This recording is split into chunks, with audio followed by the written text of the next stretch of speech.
Shalom, Bapak Ibu Saudaraku yang dikasihi dan diberkati Tuhan Yesus.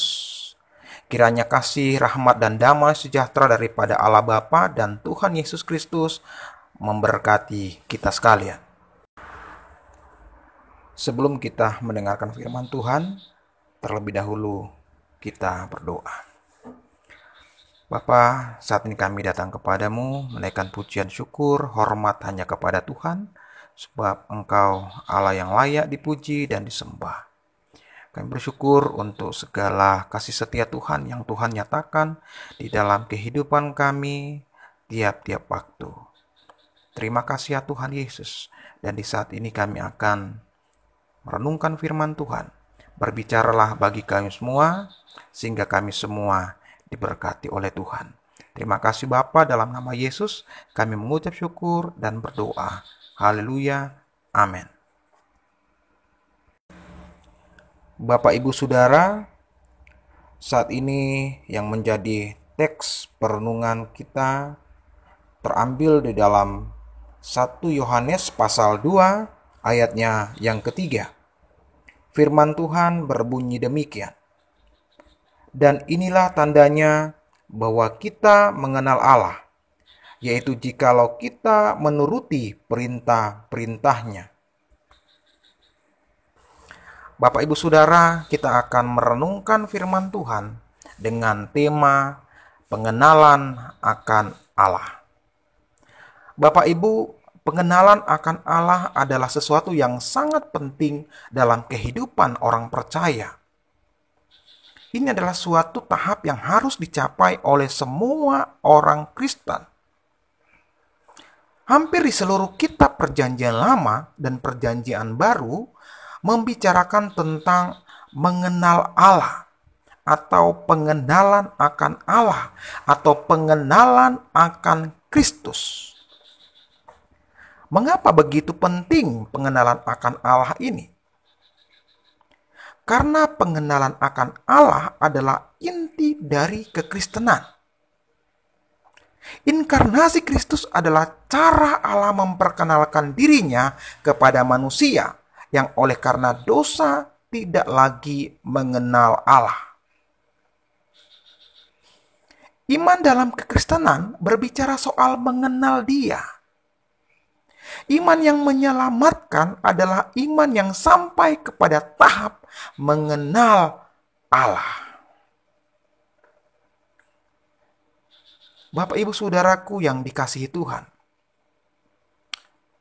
Dalam 1 Yohanes pasal 2 ayat 3 yang telah kita baca, pengenalan akan Allah itu dibuktikan dengan menuruti perintah-perintah Allah.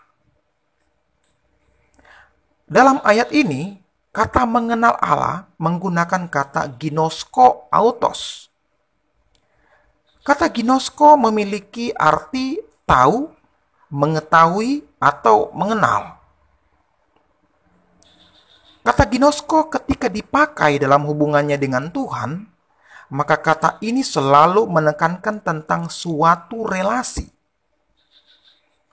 Misalnya dalam Yohanes pasal 10 ayat 14, menekankan relasi antara Yesus dengan orang percaya.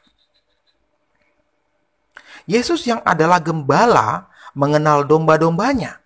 Sebaliknya, orang-orang percaya sebagai domba-domba Tuhan Yesus mengenal Yesus sebagai gembala. Yang menarik dalam Lukas pasal 1 ayat 34. Di sana firman Tuhan berkata, kata Maria kepada malaikat itu, bagaimana hal itu mungkin terjadi karena aku belum bersuami?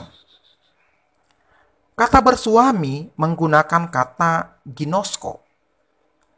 Dalam terjemahan lama, kata bersuami diterjemahkan dengan kata mengetahui laki-laki. Artinya, pada waktu itu Maria belum mengenal laki-laki. Tetapi mesti kita ingat bahwa pada waktu itu Maria sudah bertunangan dengan Yusuf. Jadi kata belum mengetahui laki-laki artinya bahwa Maria belum masuk kepada suatu tahap di mana mereka saling mengenal secara mendalam dalam pernikahan. Maka kata ginosko dalam ayat ini digambarkan sebagai sebuah relasi yang dalam, seperti halnya dalam sebuah pernikahan. Bukankah dalam Alkitab relasi antara Yesus dan orang percaya digambarkan seperti relasi antara mempelai laki-laki dan mempelai perempuan? Pengenalan akan Allah adalah keterpautan hati kita kepada Allah. Pengenalan akan Allah berbicara soal menjadikan Allah sebagai objek perhatian kita.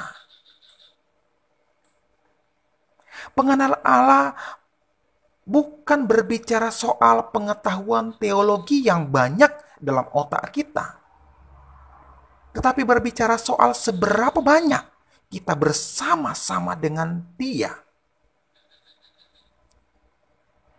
Kita tidak akan mengenal seseorang secara mendalam dengan hanya membaca autobiografinya, tetapi kita akan mengenal seseorang secara mendalam ketika kita hidup bersama-sama dengan Dia.